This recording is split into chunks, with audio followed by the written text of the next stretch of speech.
اور نہ صرف اندر گیا وہ کہتا ہے میں، اور وہاں جو خان صاحب کا ایک بہت ہی پرائیویٹ لیونگ روم یا ڈرائنگ روم تھا اس میں بھی میں داخل ہو گیا اور وہاں کسی نے مجھے نہیں دیکھا، اور میں چھپ کے کھڑا ہو گیا، پتہ نہیں میز کے نیچے چلا گیا یا صوفے کے پیچھے کھڑا ہو گیا، اور وہاں میں نے سنا کہ خان صاحب یہ حکم دے رہے ہیں کہ یہ کرنا، اور وہاں عمر ایوب صاحب بھی موجود تھے، اور وہاں صاحبزادہ حامد بھی موجود تھے، اور وہاں شبلی فراز بھی موجود تھے اور دیگر لوگ۔ ان دو پولیس اہلکاروں کی گواہی پر آپ جانتے ہیں لوگوں کو 50 سال سزائیں دی گئی ہیں۔ عمر ایوب صاحب کو 4 مقدموں میں 10 سال کی سزائیں دی گئی ہیں۔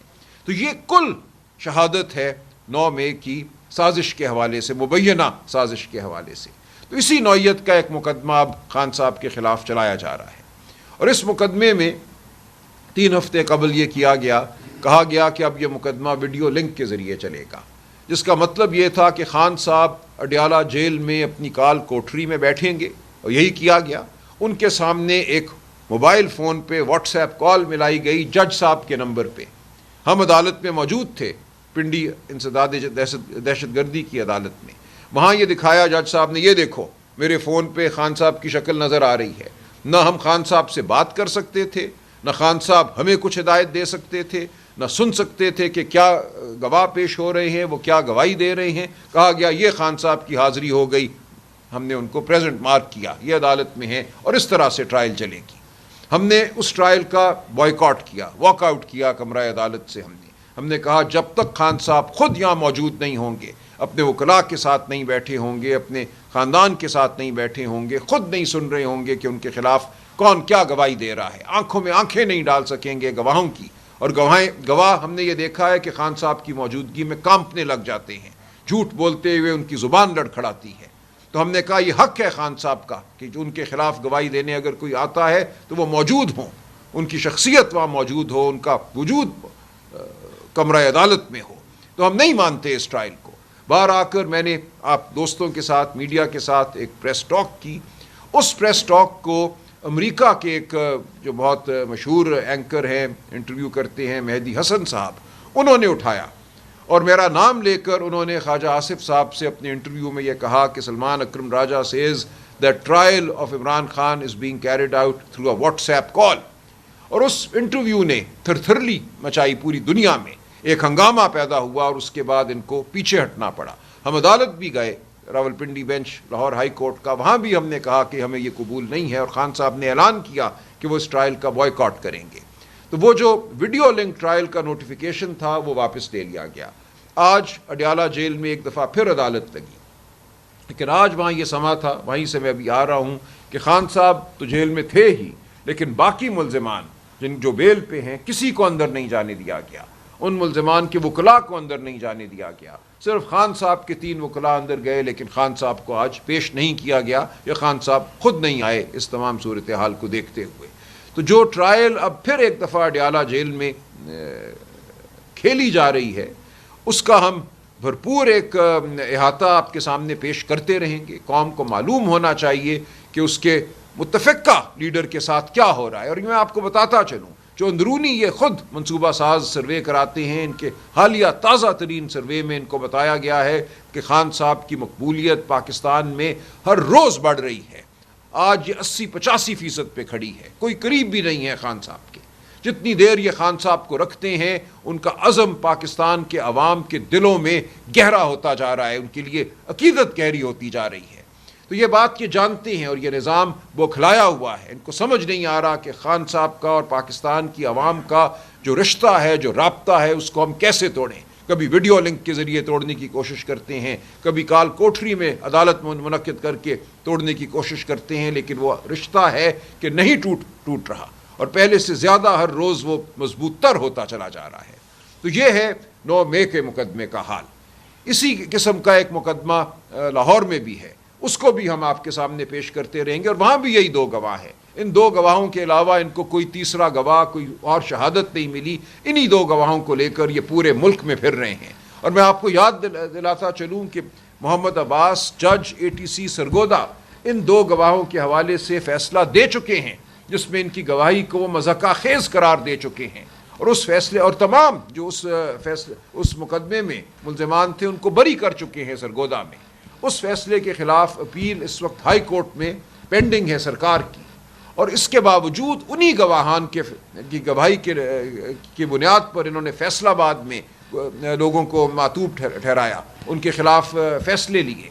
تو ہم اس حوالے سے بھی عدالت اب جا رہے ہیں کہ کیا ایک رد شدہ گواہی کی بنیاد پر آپ مزید لوگوں کے خلاف مقدمہ قائم رکھ سکتے ہیں جب تک کہ ہائی کورٹ اور سپریم کورٹ فیصلہ نہ دے کہ ان کی گواہی قابل قبول ہے یا نہیں ہے۔ یہ بات بھی اگلے چند دنوں میں آپ کے سامنے آئے گی۔ دوسرا مقدمہ جو خان صاحب کے خلاف اس وقت چل رہا ہے اس کو ہم کہتے ہیں توشہ خانہ 2۔ آپ جانتے ہیں ایک توشہ خانہ 1 مقدمہ تھا جس میں خان صاحب کو سزا ہوئی، وہ سزا ہائی کورٹ میں معطل ہو چکی ہے، یا سپریم کورٹ میں بلکہ معطل ہو چکی ہے۔ توشہ خانہ 2 بھی بالکل اسی قسم کا ایک مقدمہ ہے، اور اس حوالے سے ہم ہائی کورٹ گئے ہوئے ہیں کہ یہ ایک ہی مقدمہ ہے، اس کو آپ بار بار نہیں چلا سکتے، اس کو ایک نیا نام دے کر آپ نہیں چلا سکتے۔ خان صاحب کے دور میں جو کچھ بھی تحفے انہوں نے خریدے، اس کو ان تحفوں کی جو قیمت تھی وہ حکومتی اسیسرز نے لگائی، جن کا تعین ایف بی آر کرتا ہے۔ ایف بی آر کے افسران نے کہا کہ اس تحفے کی یہ قیمت ہے، اس قیمت پر قانون کے مطابق خان صاحب نے وہ تحفے خریدے، تو کوئی جرم اس میں نہیں بنتا۔ آج آپ پھر کسی کو کھڑا کر دیتے ہیں اور کہتے ہیں کہ نہیں، اس تحفے کی در حقیقت یہ قیمت تھی۔ بتائیں پھر اس وقت کیوں ایف بی آر نے یہ قیمت مقرر کی؟ خان صاحب کس طرح اس میں معتوب ٹھہرتے ہیں؟ کس نے یہ گواہی دی ہے یا کس نے یہ ثابت کیا ہے کہ کوئی جبر تھا، کوئی دباؤ تھا ایف بی آر پہ؟ کون سا ایف بی آر کا افسر ہے آج یہ لوگوں کو پیش کر کے، کوئی عنایت شاہ، کوئی فلانا شاہ، کہ جی میں نے کہا تھا ایف بی آر کے افسران کو کہ اس کی قیمت کم لگاؤ؟ تم کون تھے؟ تمہارا کیا دباؤ تھا ایف بی آر کے اوپر کہ تمہارے کہنے پر انہوں نے قیمت کم لگا دی؟ تو یہ لغو مقدمات ہیں جن کا سامنا ہے خان صاحب کو۔ ہم نے ہائی کورٹ میں درخواست دی تھی کہ جو توشہ خانہ 2 کا مقدمہ ہے اس کو کوش کیا جائے، اس کو ختم کیا جائے، کیونکہ ایک دفعہ توشہ خانہ کے حوالے سے مقدمہ خان صاحب پہ چل چکا ہے۔ ہماری وہ درخواست مہینوں نہیں لگی، آج وہ لگی تھی، لیکن آج اس میں جج صاحب نے ایک غیر معینہ مدت کے لیے درخواست کو التوا میں ڈالا ہے، نوٹس کر دیا ہے، جبکہ توشہ خانہ 2 میں اڈیالہ جیل میں کل بھی سماعت مقرر ہے اور پرسوں بھی ہم سمجھتے ہیں سماعت ہوگی، اور یہ مقدمہ اپنے اختتام کو پہنچ جائے گا، اور کیا فیصلہ ہوگا آپ میں وہ سمجھ سکتے ہیں۔ تو ہم احتجاج کرتے ہیں کہ ہائی کورٹ نے ہماری بات کو نہیں سنا، ہمیں وہ موقع نہیں دیا جس کے ہم اور خان صاحب اور پاکستانی قوم مستحق ہے کہ آئین اور قانون کے مطابق ان کے خلاف مقدمہ چلے۔ ایک اور بات جو سامنے آ رہی ہے وہ یہ ہے کہ خان صاحب کو شاید اڈیالہ جیل سے کہیں منتقل کیا جا رہا ہے۔ اس حوالے سے ہمیں بہت تشویش ہے، اور بظاہر یہی لگتا ہے کہ جو منصوبہ ہے خان صاحب کو منظر عام سے ہٹانے کا، خان صاحب کا جو رابطہ ہے اپنے خاندان اور وکلاء کے ساتھ، اس رابطے کو ختم کرنے کا جو منصوبہ ہے، کہ اسی کی کوئی کڑی ہمیں نظر آتی ہے۔ اور خان صاحب نے کل بڑے واضح الفاظ میں یہ کہا اور ہمیں ہدایت دی ہے کہ اگر ایسا کچھ ہوتا ہے تو پھر پاکستانی قوم کو میرا پیغام دو کہ انہیں مزاحمت کرنی ہوگی۔ ہم یہ نہیں مانیں گے اس ظلم کے ضابطے کو، ہم خان کو بالکل کسی کال کوٹری کی نظر نہیں ہونے دیں گے۔ تو یہ ایک ہمارا واضح اعلان ہے کہ اگر ایسا کوئی منصوبہ ہے اور اس پہ عمل ہوتا ہے تو پھر ہمارا رد عمل جو ہے وہ وہی ہوگا جو ایک غیور قوم کا ہونا چاہیے۔ ہم آئین اور قانون کے بالکل رکھوالے ہیں، ہم آئین اور قانون کا ہمیشہ پاس کرتے ہیں، لیکن ہمارا رد عمل جو ہے وہ آئین اور قانون کے دائرے میں شدید ترین ہوگا۔ تو یہ بات بالکل واضح رہے۔ ایک اگلا مقدمہ جو اگلے چند دنوں میں ہمارے سامنے آنے والا ہے وہ یہ سو کالڈ القادر ٹرسٹ کا ہے، جو 190 ملین پاؤنڈ کی بات کی جاتی ہے۔ یہ بھی آپ جانتے ہیں کہ سزا ہوئے اب 8-10 ماہ ہو گئے ہیں۔ سزا کی معطلی کی جو ہماری درخواست ہے وہ نہیں لگ رہی تھی۔ کئی بار ہم ایک وفد کی صورت میں اسلام آباد ہائی کورٹ گئے ہیں، وہاں چیف جسٹس صاحب سے ہم ملے ہیں، ہم نے احتجاج کیا ہے۔ اب وہ درخواست ہماری جو ہے بالآخر بیچ میں پروسیکیوشن کی طرف سے کبھی پیٹ خراب ہونے کی استدعا دائر کی گئی، کبھی یہ کہا گیا کہ نیا وکیل ہمیں مطلوب ہے، اور وقت گزارا گیا۔ لیکن اب 16 اکتوبر کو یہ مقدمہ لگا ہوا ہے۔ ہم سمجھتے ہیں کہ اس دن اگر ایک واقعتاً عدالتی کارروائی ہوتی ہے، بحث ہوتی ہے، تو خان صاحب سرخرو ہوں گے۔ اس مقدمے کی کوئی حیثیت نہیں ہے، ایک مکمل طور پہ جھوٹا بیانیہ گڑا گیا، ایک بیانیہ بنایا گیا کہ وفاقی کابینہ نے خان صاحب کی سربراہی میں کوئی فیصلہ کیا تھا کہ 190 ملین پاؤنڈ جو ہیں ملک ریاض کے اکاؤنٹ میں منتقل کر دیے جائیں۔ یہ بالکل سراسر جھوٹ ہے۔ واقعات یہ ہیں، اور ہر پاکستانی کے دل پہ یہ واقعات نقش ہونے چاہیے، کہ برطانیہ میں ملک ریاض خاندان اور وہاں کی نیشنل کرائم ایجنسی کا آپس میں ایک معاہدہ ہوا جس کے تحت یہ پیسے ملک ریاض کو اجازت دی گئی کہ وہ سپریم کورٹ کا جو اکاؤنٹ ہے جہاں انہوں نے ملیر میں جو 16,000 ایکڑ زمین سندھ حکومت نے ان کو مفت دی, جس کو سپریم کورٹ نے ہائی وے رابری کہا, اس زمین کی قیمت کے ضمن میں وہ پیسہ وہاں وہ جمع کرا دیں. کوئی اس کا تعلق پاکستان کی حکومت یا وفاقی کابینہ سے نہیں تھا. یہ پیسہ اس معاہدے کے تحت براہ راست برطانیہ میں لنڈن میں اکاؤنٹ سے یہاں سپریم کورٹ کے اکاؤنٹ میں رہا اور سپریم کورٹ کی تحویل میں رہا. وہاں سے ایک پیسہ باہر نہیں نکلا, سندھ حکومت کو یا ملیر ڈیولپمنٹ اتھارٹی کو ایک پیسہ منتقل نہیں ہوا, یہ پیسہ وہیں رہا. ایک پیسہ خان صاحب یا بشرا بی بی کو نہیں گیا. تو یہ کچھ مقدمہ نہیں تھا, ایک مکمل طور پہ جھوٹا بیانیہ بنایا گیا.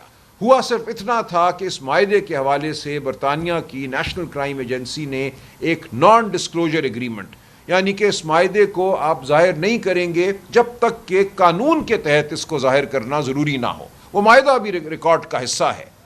یہ کابینہ کے سامنے آیا اور کابینہ نے صرف اس کی منظوری دی. نیشنل کرائم ایجنسی برطانیہ کی صرف یہ درخواست تھی کہ اگر آپ کے ملک کا قانون یہ تقاضا کرتا ہے کہ اس معاہدے کو ظاہر کیا جائے تو ضرور ظاہر کیجیے گا, لیکن اس کی بلا وجہ تشہیر نہ کیجیے گا. اس کے علاوہ وفاقی کابینہ کا اس تمام معاملے سے کوئی تعلق نہیں تھا. جو کہتے ہیں جی ایک بند لفافہ لہرایا گیا اور اس کی منظوری لے لی گئی اور اس کے تحت 190 ملین پاؤنڈ اس اکاؤنٹ میں منتقل ہوئے, یہ سراسر جھوٹ ہے. ایسا بالکل نہیں ہوا. تو یہ بالکل واضح رہنا چاہیے کہ یہ پیسہ اس کابینہ کی میٹنگ سے پہلے منتقل ہو چکا تھا اس اکاؤنٹ میں. یہ جھوٹ کہا جاتا ہے کہ کابینہ نے کوئی منظوری دی اور پھر یہ پیسہ اس اکاؤنٹ میں منتقل ہوا. تو یہ ایسے واقعات ہیں جن کا ہر ایک کو علم ہونا اور ان کی یاد جو ہے رہنا انتہائی ضروری ہے, کیونکہ اس ملک کے متفقہ لیڈر کے خلاف ایک تہمت لگائی گئی ہے اور اس تہمت کی بنیاد پر ان کو سزا دی گئی ہے ایک جھوٹے مقدمے میں جس کی کوئی بنیاد نہیں ہے. تو یہ تمام معاملہ بھی 16 اکتوبر کو اسلام آباد ہائی کورٹ میں سامنے آئے گا. ہم امید کرتے ہیں کہ اس دن پروسیکیوٹر صاحب کا پیٹ بھی خراب نہیں ہوگا, ان کے ہاتھ پاؤں بھی جو ہے وہ کام کرتے رہیں گے, زبان بھی کام کرتی رہے گی اور اس مقدمے کی سنوائی ہوگی اور اس میں مزید التوا کا کوئی جواز پیش نہیں کیا جائے گا. تو یہ وہ بڑے معاملات ہیں قانونی نوعیت کے جو میں سمجھتا ہوں اس وقت ہمارے سامنے ہیں, پاکستانی قوم کے سامنے ہیں. ان کا ایک مختصر جائزہ پیش کرنا ضروری تھا, اسی لیے آپ کو آج ہم نے زحمت دی. باقی بہت سے معاملات ہیں, ان کو ان کے صحیح سیاسی تناظر میں اور قانونی تناظر میں پیش کریں گے. بابر اعوان صاحب, میں گزارش کروں گا بابر صاحب آپ مزید روشنی ڈالیں. مختصر اس پہ 4-5 چیزیں ٹچ کرنا چاہوں گا. سب سے پہلے تو یہ ہے کہ پاکستان کی تاریخ میں آج تک جو قیدی کسی جگہ منتقل کیا جاتا ہے, شفٹ کیا جاتا ہے, وہ سب جیل کہلاتی ہے. یہ قانون ہے پاکستان کے اندر. اور کسی گیریزن سٹی کے اندر کوئی پرائیویٹ جگہ اس کو جیل قرار نہیں دیا جا سکتا. اس لیے عمران خان کو جو نوٹیفائڈ جیلز ہیں ان کے علاوہ اگر کسی جگہ منتقل کیا گیا تو ہم اس کو قبول نہیں کریں گے, اس کی مزاحمت کریں گے. دوسرا, جو عمران خان کے مقدمات ہیں ان کو صرف 3 لائنوں میں بیان کیا جا سکتا ہے. ایک مقدمہ ہے توشہ خانہ کا جو پہلے چل کے بری ہو چکا ہے. دوسرا مقدمہ جو اس وقت جاری ہے, اس مقدمے میں جس کا ہائی کورٹ کا ذکر کیا راجہ صاحب نے, اس مقدمے میں سپریم کورٹ آف پاکستان نے پیسے شہباز شریف کے حوالے کر دیے ہیں. نہ وہ عمران کے پاس تھے اور نہ ہی پاکستان تحریک انصاف نے وہ پیسے کبھی استعمال کیے. اور اس کے لیے سٹینڈرڈ یہ رکھا گیا کہ اگر عمران القادر یونیورسٹی بنائیں گے تو وہ حلال نہیں ہوگی, اور اگر شہباز شریف کے ویژن کے مطابق جو روز جس کے نمونے آپ دیکھتے ہیں وہ یونیورسٹی بنائے گا تو وہ یونیورسٹی حلال ہوگی, اس لیے پیسے اس کو دیے جائیں. تیسرا مقدمہ ہے 9 مئی کا. 9 مئی کے مقدمے پہ 2 باتیں کہنے والی ہیں. 3 جگہ پہ وہ مقدمہ انہی شہادتوں کے اوپر بری ہو چکا ہے, اور انسیڈنٹلی تینوں جگہ پہ میں وکیل تھا.